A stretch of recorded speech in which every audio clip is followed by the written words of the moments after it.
हमारे साथ बातचीत करने के लिए चक्रपाणी जी महाराज हैं। जिस तरह से जेएनयू में लगातार विवाद हो रहा है कि तमाम जो दीवार हैं उस पर विवादित बयान भी लिखे जा रहे हैं। आज सुबह भी वहाँ पे विवादित बयान लिखा गया, भगवा जलेगा, कश्मीर फ्री, मोदी तेरी कब्र खुदेगी। क्या कहोगे आप इसको लेके? देखिए, कब्र उन जिहादियों के खुदेगी जो देश के विरोध में बोल रहे हैं, और जलेगा वो जो हमारे देश को और भगवा को जलाने की बात कर रहे हैं, और देश वो छोड़ेगा जो कश्मीर को अलग करने की बात कर रहे हैं।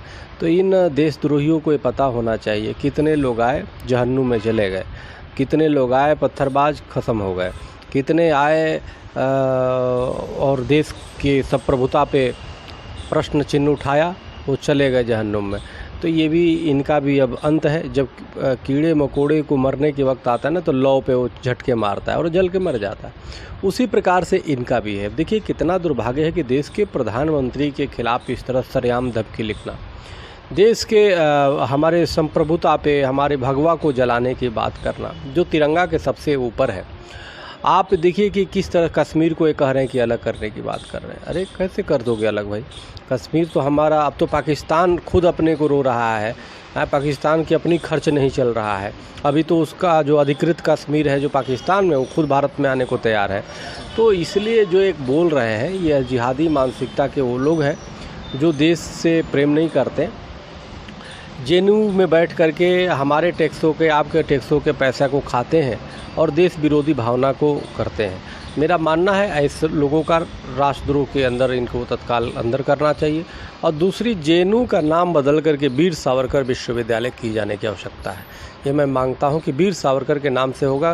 राष्ट्रवादी और महान स्वतंत्रता सेनानी वीर सावरकर के जब नाम से होगा तो देश में, वहाँ पे पढ़ने वाले देश के जो छात्र हैं वो प्रेरणा लेंगे। जिस तरह से जेएनयू में बात करें, चाहे हम स्वामी प्रसाद मौर्य की बात करें या फिर हम बात करें उदयनिधि स्टालिन की, तो लगातार आखिर सनातन धर्म को लेकर कि क्यों विवादित बयान सामने आते हैं? कभी कोई इसे बीमारी बता देता है तो कभी कोई रामचरितमानस को लेकर के सवाल खड़ा करता है। देखिए, कहीं ना कहीं सनातन धर्म पे बोलना इसलिए वो है क्योंकि सनातन धर्म के काफ़ी, एक तो न्यायालय भी उस पर मौन हो जाती है, सनातन का अपमान होता है। एक तो सरकार भी कुछ नहीं करती है, वो बातें बनाती रहती है। दूसरी, जो हिंदू समाज है, जो कुछ हिंदूवादी बोलते हैं तो उनको बात को ध्यान दिया जाता है। बाकी हिंदू आपस में बटे हैं, कुछ सेकुलर हो गए हैं, कुछ उनके पार्टी महत्व रखती है। तो इसलिए वो अपना घर में बैठ के चाय पीते हुए बस निंदा कर देंगे, लेकिन वो उसके लिए ठोस काम नहीं करते हैं। तो इसलिए ये कारण है। हमारे लिए न न्यायालय है, न सरकार है, न लोग इकट्ठे हो पा रहे हैं, जिसकी वजह से हमारे हिंदू सनातन को बार बार टारगेट किया जाता है।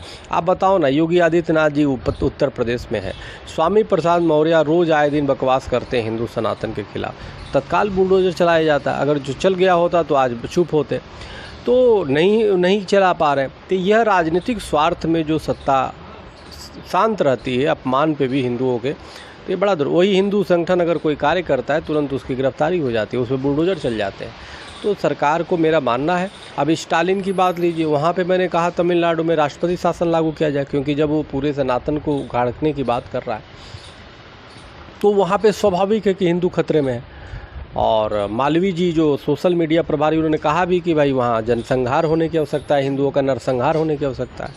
तो मैं, स्वाभाविक है कि इसीलिए मैंने माननीय प्रधानमंत्री जी, राष्ट्रपति जी को पत्र भेजा है कि राष्ट्रपति शासन लागू किया जाए। जब वहाँ पे हिंदुओं का नरसंहार की संभावना है तो राष्ट्रपति शासन, लेकिन नहीं किया गया। उल्टे स्टालिन 2 ने मालवीय जी पे भी कर दिया, जो बीजेपी के सोशल मीडिया प्रभारी हैं, FIR, और हमारे अयोध्या के एक संत पे भी कर दिया। तो वहाँ बैठे हुए प्रदेश से कर दे रहा है कार्रवाई उल्टे हिंदुवादियों पे, लेकिन केंद्र में सरकार है, अन्य जगह वो कार्रवाई नहीं कर पा रहे।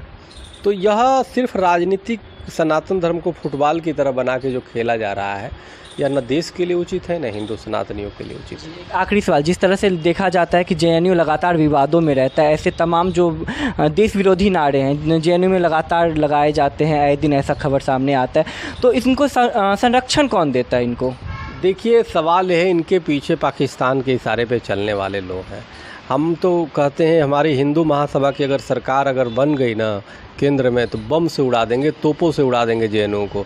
क्योंकि जेएनयू में राष्ट्रद्रोही जिस प्रकार से पनप रहे हैं, इसका एक ही चारा है कि इनको बंगाल की खाड़ी में डुबो दो, तभी जाके होगा। उसका शुद्धिकरण की आवश्यकता है, उसका नाम परिवर्तन किया जाने की आवश्यकता है, वीर विनायक दामोदर सावरकर विश्वविद्यालय करने की आवश्यकता है, तभी जा कर के वहाँ पे राष्ट्रवादी होंगे। धन्यवाद। ये हम बातचीत कर रहे थे चक्रपाणी महाराज से। उन्होंने साफ तौर पे कहा कि अब वक्त आ गया है जेएनयू का नाम बदलने का और वहाँ का जो